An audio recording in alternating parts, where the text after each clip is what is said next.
Hey everyone, this is Jenny with Streams Tea Company, and today I wanted to cover the topic of caffeine and tea. How much caffeine is actually in your tea?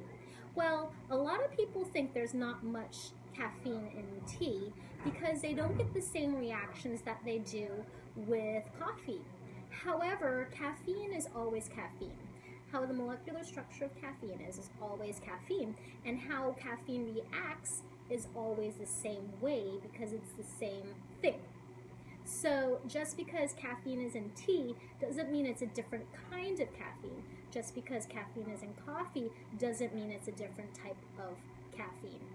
There's caffeine in coffee, in yerba mate, and in the tea plant itself.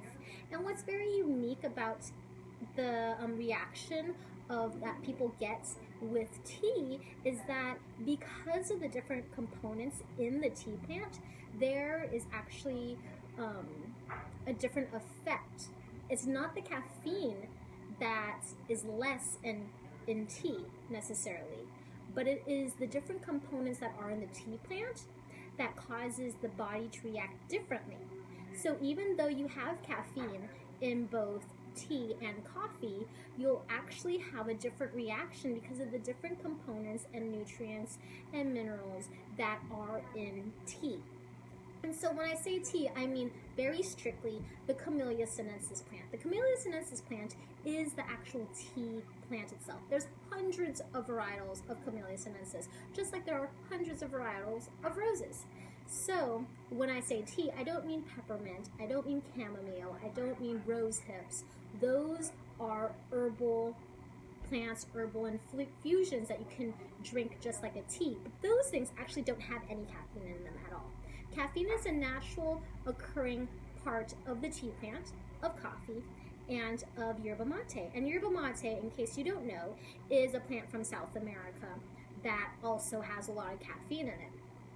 So what people don't realize is that dry form to dry form, tea has actually more caffeine than coffee does. Good quality, high quality teas have way more caffeine than coffee does. Dry form to dry form. See, these are not brewed yet. These are little glasses of tea leaves. However, the way that you're drinking your tea leaf is going to be a steeping of it. Typically, our teas, we can re-steep here at Sipping Streams up to 4 times. And some people don't even realize that. You can re-steep your tea multiple times, as in it gets better the second or third time that you steep it. But for coffee, typically you're not going to use your espresso shot grounds again because there's no more flavor in it. So in tea, since you're doing multiple infusions, the particle size of the tea leaves are actually bigger than usually the particle size of coffee grounds that you'd use in espresso. And so the reaction is different. So since the particle size is a lot smaller, you're going to get a more instantaneous pull of the water sucking all the flavor and nutrients and components out immediately, like you would in coffee. However, in high quality teas, since the leaves are full leaf and much bigger, you're going to get a caffeine fix that's longer and prolonged.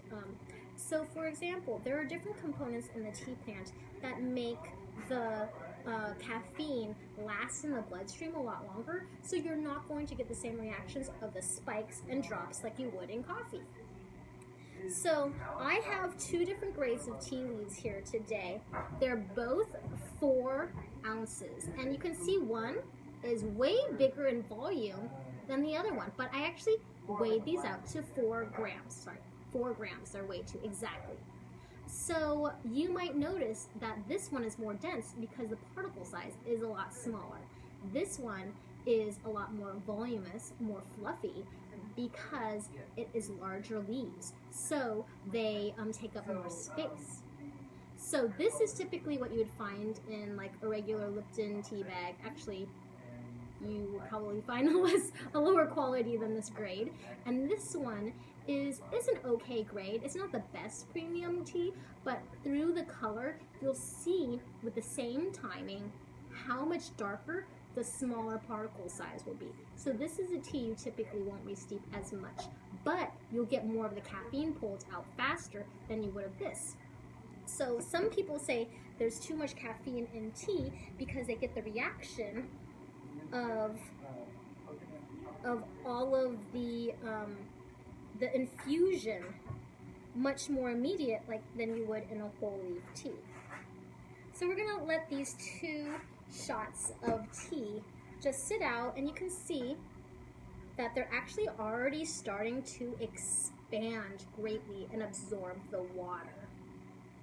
So we're gonna just watch the agony of the leaves a little bit. So one of the components that helps calm and relax the body in the tea plant is called L-theanine, and it's only in green leafy plants. L-theanine is an amino acid that calms and relaxes the body. And since the coffee bean or coffee berry pit doesn't come from the green leafy part, it does not have that amino acid at all.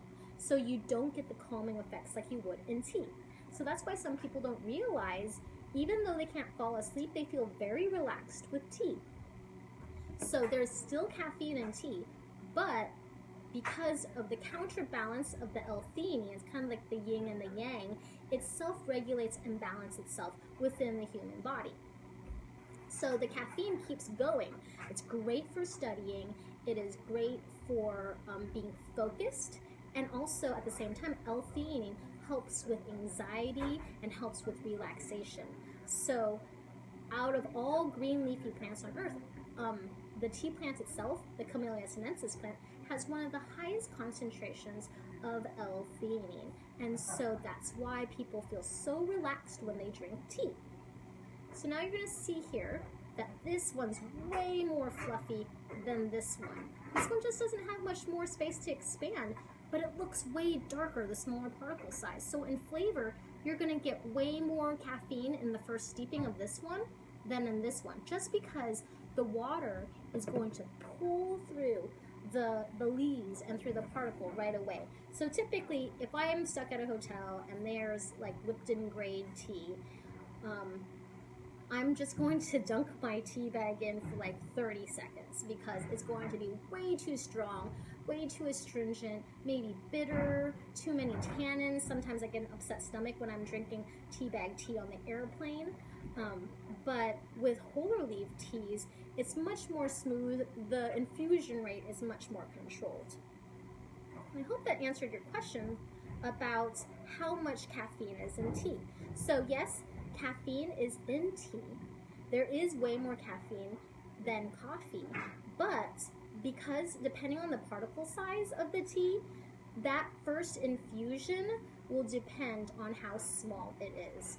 Now with the infusion extracting the flavor and the tea and the caffeine and everything faster because it's a smaller particle size, it just can't steep as well. And the ones that have larger leaves, you can infuse multiple times, and so that you're having more of a controlled caffeine intake, the more steepings and the more cups that you drink. So say you're going to re-steep this one 4 times, yeah, you're going to get more caffeine than a cup of coffee after those 4 times. You're going to get way more caffeine than that. But because of the different components of the tea plant, it will be more regulated and more balanced within your body and your system.